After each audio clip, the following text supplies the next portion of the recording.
A young woman went missing on her way home from the bus stop. Police began a search and initially thought it would be an easy case, but to everyone's surprise, this story became one of the most complex and high-profile in British criminal history. Although the case was closed fairly quickly, its echoes have not subsided to this day, causing a lot of outrage and controversy. Helen McCourt was born on July 29, 1965, in the English town of Bootle. Soon she had a younger brother, and from an early age, the girl helped take care of him. Later, their parents divorced, her mother married another man, and they, along with Helen and her brother, moved to a small village called Billing, located near the city. It was a quiet, peaceful place where not a single serious crime could occur for decades. The locals knew each other well and were not afraid that something bad could happen in their village. Helen grew up in this peaceful environment, had many friends, and was an exemplary daughter. After graduating from school, she got a job at an insurance company located in Liverpool. The young woman stayed in Billing, so she had to get to the office by train and bus. On February 9, 1988, when Helen was 22 years old, she went to work as usual. She had agreed to have lunch with her mother that day, since her mother worked just a few streets away from her. However, the weather suddenly turned bad that day, with strong winds and rain, so they decided to postpone their lunch. Her mother came home significantly earlier, and Helen called her towards the end of her shift. She told her mother that she had planned to go on a date that evening and asked her to heat up dinner for her arrival so that she could wash her hair. Usually, Helen returned home just after 5 p.m., but that day she was clearly delayed, and her mother began to worry. However, soon after, the news reported that a fallen tree on one of the railroad lines, due to the bad weather, had temporarily paralyzed the train service. By 7 p.m., her mother began to worry again and decided to call the railroad service. She explained the situation, but the operator stated that the fallen tree had blocked another road, and it did not affect the train schedules that Helen would have taken. At that moment, the woman began to seriously consider that something had happened to her daughter. Firstly, Helen almost always returned home from work on time. Secondly, she would always call home and inform them if she planned to stay out late. Although there were no mobile phones back then, Helen could have made a call from work or any telephone booth, which were found almost on every corner. The mother thought that Helen might have been in trouble due to the bad weather. For example, she might have fallen due to the heavy rain and wind and hurt herself. The woman and her son then started calling local hospitals in all nearby towns, but no one resembling Helen had been admitted. The mother also considered the possibility that her daughter might have stayed late at work and called the office, but they told her that Helen had left several hours ago. None of her friends knew where she was either. Afterwards, Helen's mother, stepfather, and boyfriend decided to go on a search. They walked along the road that Helen used to take home from work. Helen always took the same route, taking a train from Liverpool to the small town of St. Helens, and then taking a bus to Billing. However, they were unable to find her, so the family decided to contact the police. They first notified officers in Liverpool and the surrounding areas, distributing descriptions of the missing young woman, but no one was able to find her. The next morning, when Helen had still not returned home or contacted anyone, the police decided to retrace her steps and reconstruct the timeline of events from the previous evening. They wanted to understand at what point along her journey from work to home she went missing. To do this, investigators appealed to the public for witnesses. They also spoke with Helen's colleagues, employees at the train station, and bus company. As a result, they came to an unexpected conclusion. They were able to confirm that on the night of her disappearance, she not only took a train, but also a bus to her village. This was strange, because the bus stop was only 200 meters from her home. Detectives began to suspect that she might have been abducted because if it was an accident, she would have been discovered by now. As part of the standard procedure, detectives began to investigate people close to Helen, since in most cases, they are the ones behind such crimes. Her boyfriend and stepfather had reliable alibis for that evening, and Helen's friends and acquaintances were also excluded from the list of possible suspects.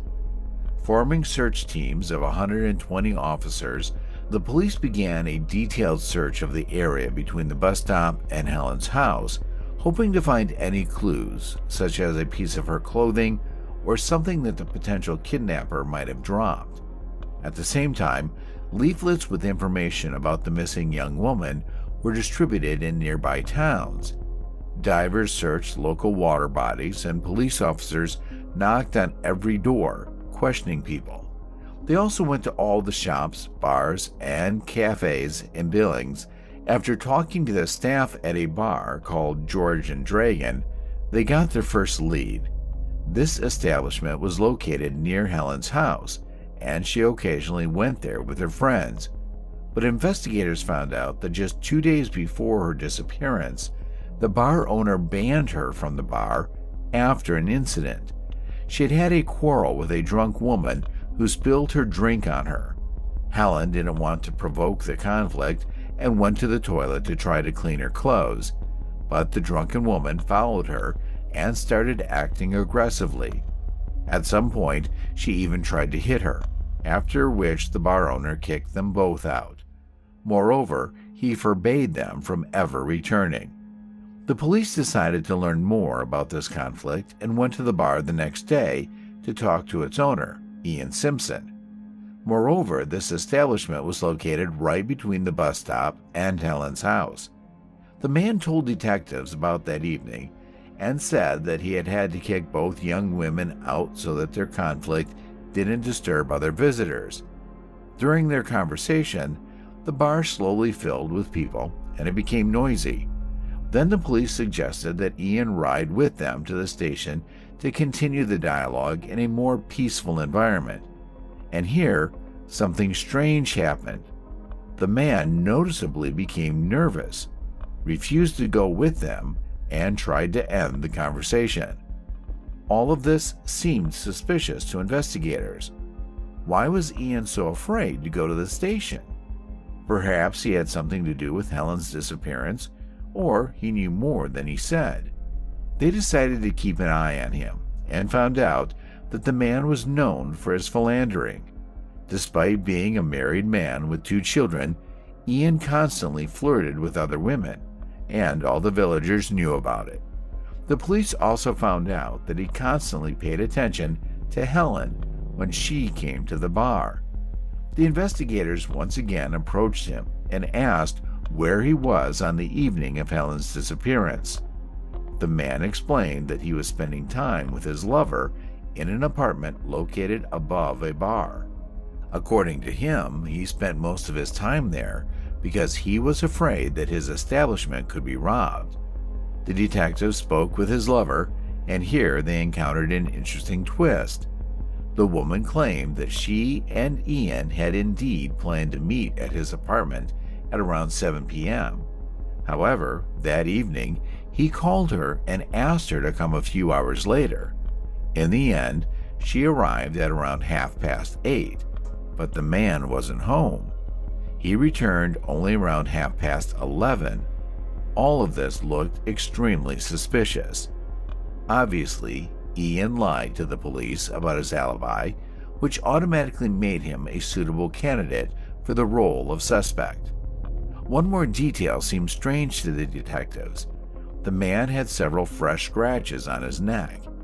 He said he got them during a fight with his wife when she found out about his lover. However, the investigator spoke with the woman and she denied scratching her husband. The police spoke with Ian again and he changed his story. Now the man claimed that he got the scratches while separating Helen and another drunk young woman on the evening when a scuffle happened in the bar. The detective spoke with this young woman, but she denied the story. According to her, they didn't come to blows, and none of them scratched the bar owner. Soon, the police got a witness who told them a worrying fact. On the evening of Helen's disappearance, he was passing through that street and at some point heard a piercing female scream. It was coming from the bar, but it quickly cut off. Based on all this, the detectives began to think that 31-year-old Ian Sims had a direct connection to the Helen's disappearance. However, he continued to deny everything. The investigators needed serious evidence to tie him to this case. Otherwise, they would be powerless.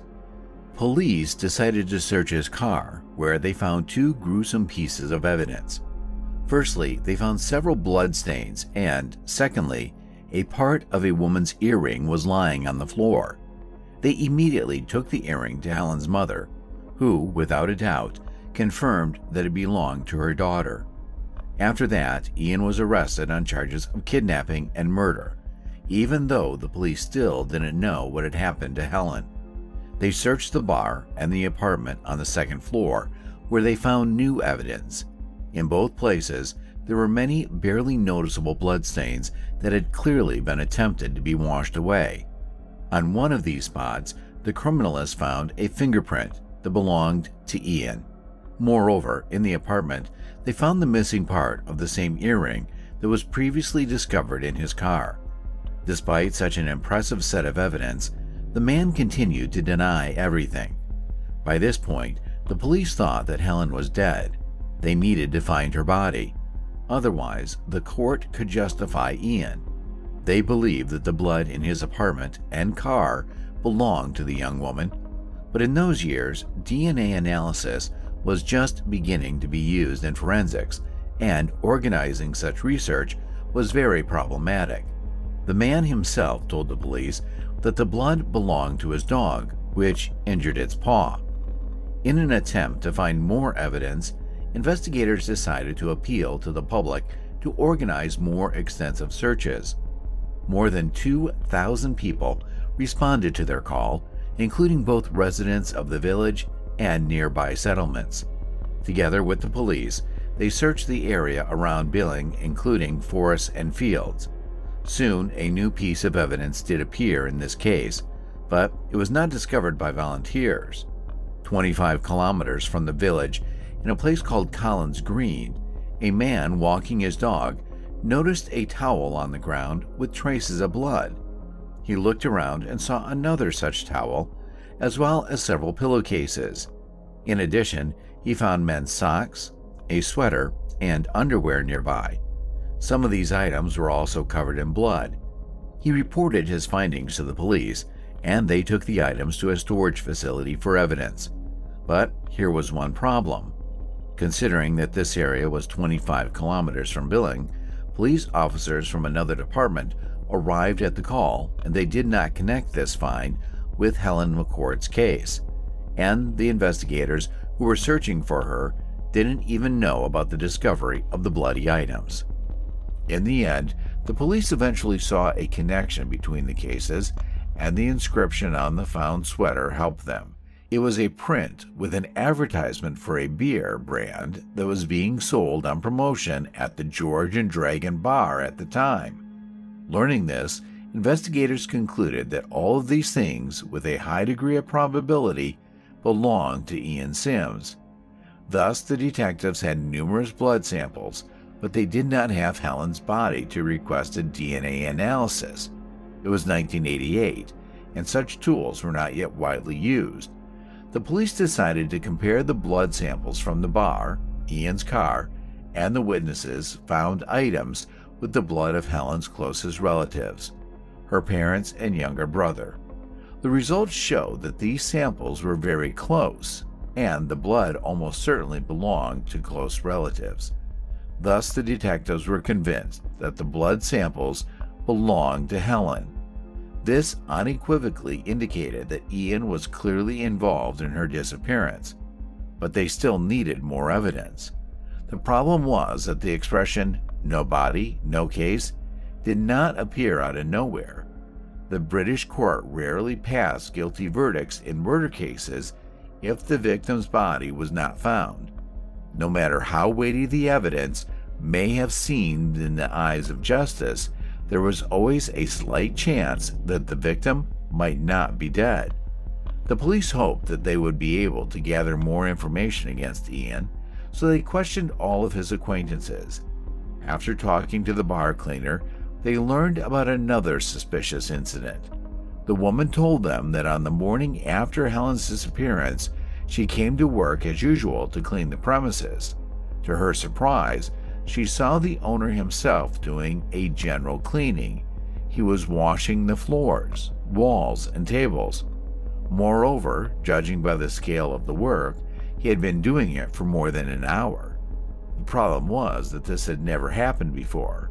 Ian had never participated in cleaning his bar, and in general, he rarely got up so early. Usually, when the cleaner came for her morning shift, the man was still sleeping in his apartment upstairs. When she asked him why he had suddenly decided to clean the entire premises himself, Ian replied that his dog had made a mess. Another witness told the police that he had passed by this bar at night and heard the sound of a working vacuum cleaner from inside. The police concluded that Ian had been trying to get rid of the bloodstains all night, but he had not been able to completely complete the task. Despite all this, even with the suspicion surrounding Ian, they still needed more evidence. Investigators tried to find the young woman's body, but even extensive searches yielded no results. A month later, another piece of evidence fell into their hands. A man was walking along the river, about 30 kilometers from Billings, and noticed a woman's purse in the grass. Looking inside, he found documents in the name of Helen McCourt. The police arrived at the scene, and soon they found even more evidence. Nearby, they discovered the clothing the young woman was wearing on the day of her disappearance, as well as a second earring identical to the one found in Ian's car. But a more horrific discovery awaited the detectives. A coiled cable was lying near the clothes, tangled with female hair. They were sent to the laboratory, and soon the experts confirmed that the hair belonged to Helen McCourt. Examining the young woman's purse, investigators found a check from a pharmacy in St. Helens. It turned out that she went there shopping on the evening of her disappearance, just before taking the bus to Billings. The police found all the items purchased at the pharmacy near the purse, except for one, a toothbrush. But soon they found it too, not 30 kilometers from the village next to the purse, but in the same bar as Ian Simpson, where investigators were still conducting extensive searches. They also managed to find a hairpin, and Helen's mother confirmed that the young woman went to work with her that morning. But that was not all. In the bar, they found a clump of female hair that belonged to Helen, confirmed by DNA analysis. Despite all of this, the detectives continued to cling to every detail and handed over the woman's clothing to the laboratory. After a thorough examination, forensic experts found traces of carpet on it, identical to the one in the George and Dragon bar. In addition, they found traces of dog hair on the clothing, which matched the hair of Ian's dog. After that, the experts began to study 2 rings and a bracelet that were seized from the man after his arrest. Forensic experts found traces of dirt on them and compared them with the soil in the area where bloody towels and Ian's clothing were found. As surprising as it may sound, they were able to prove that the dirt was from that region, which once again confirmed that the man was there and had himself thrown away these things. Soon after this, the police found another piece of evidence. Near the town of Rixton, located 24 kilometers from Billings, they found a shovel. They were able to determine that the shovel belonged to Ian Simpson, and apparently he used it to bury Helen's body. However, they still couldn't find the body itself, despite the constant work of hundreds of volunteers. The young woman's relatives were almost 100% sure that she was dead. With such a colossal set of evidence, waiting for a miracle was simply pointless. Yet they couldn't finally confirm this and give her a decent burial, as well as be sure that the perpetrator would be punished. Ian continued to insist that he had nothing to do with the murder, and eventually the police handed the case over to the court. The trial began a year after Helen's disappearance in February 1989. This was one of the first cases in Britain where a person was tried for murder in the absence of the victim's body. Therefore, despite the huge amount of evidence, the prosecution doubted their victory. According to their version, that evening Helen got off the bus and headed home along her usual route. When she passed by the George and Dragon Bar, Ian Simpson noticed her and started talking to her on some pretext. Perhaps the man was trying to discuss with her the incident that led to him banning her from his establishment.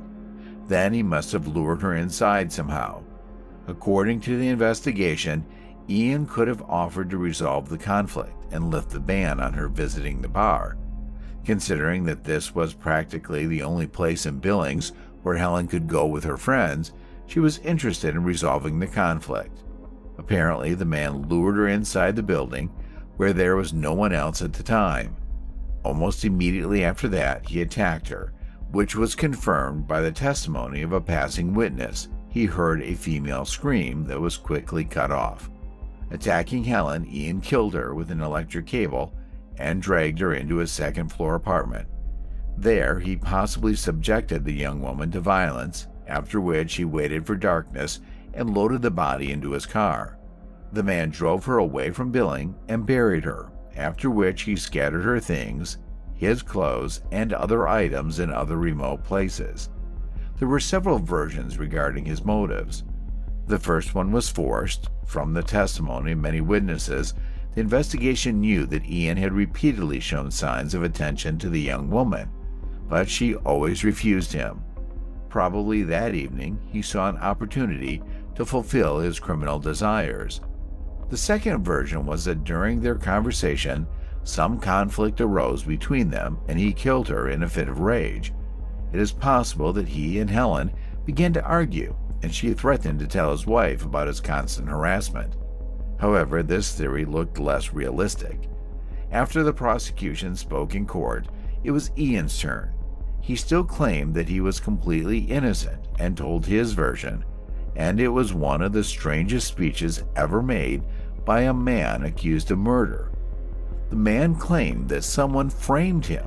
Someone else sneaked into the bar, put on his clothes, lured Helen there, and killed her. After that, he put her body in Ian's car and buried it with Ian's shovel in an unknown place.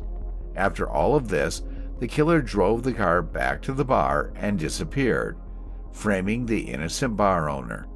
After such statements, the jurors became even more convinced that Ian was directly involved in the murder. His story sounded completely absurd. Perhaps he already understood that he would most likely go to prison and decided to make fun of the justice system and the victim's relatives. As a result, on March 14, 1989, the man was found guilty and sentenced to life imprisonment with the right to apply for parole no earlier than 16 years in prison. Unfortunately, for Helen's family, it was far from the end.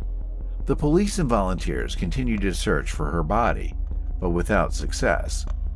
3 years after the sentencing, the young woman's mother wrote a letter to the killer, desperately pleading to reveal the location of her daughter's body. After some time, Ian replied, but his letter contained only insults and threats. He promised to take revenge on the woman as soon as he was released from prison.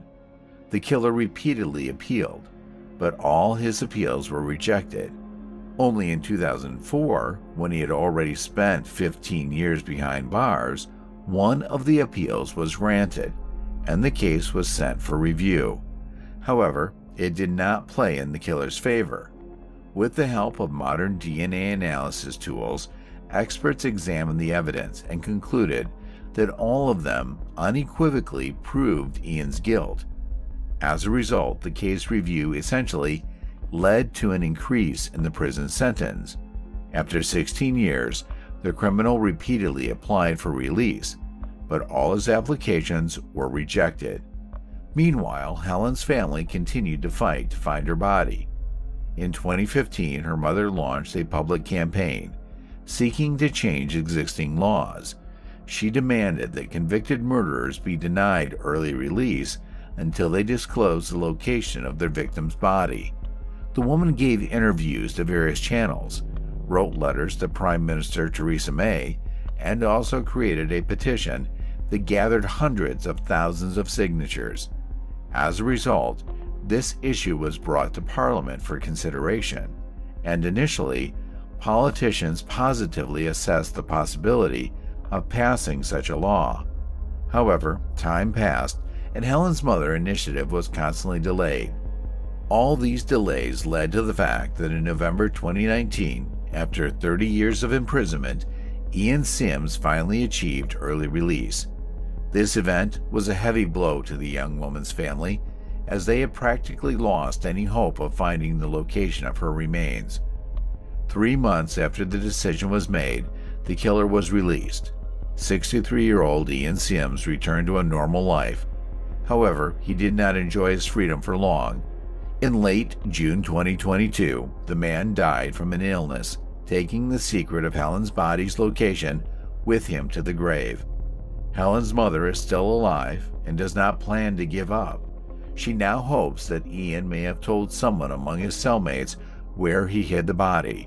She also continues to fight for the adoption of a law that would prohibit the early release of murderers who refuse to disclose the location of their victim. Thus, the Helen McCourt case lasted for several decades. Although it was solved in a matter of days, despite the overwhelming evidence against the criminal, he continued to keep secret information that would have allowed the relatives of his victim to say goodbye to her and start to heal their wounds.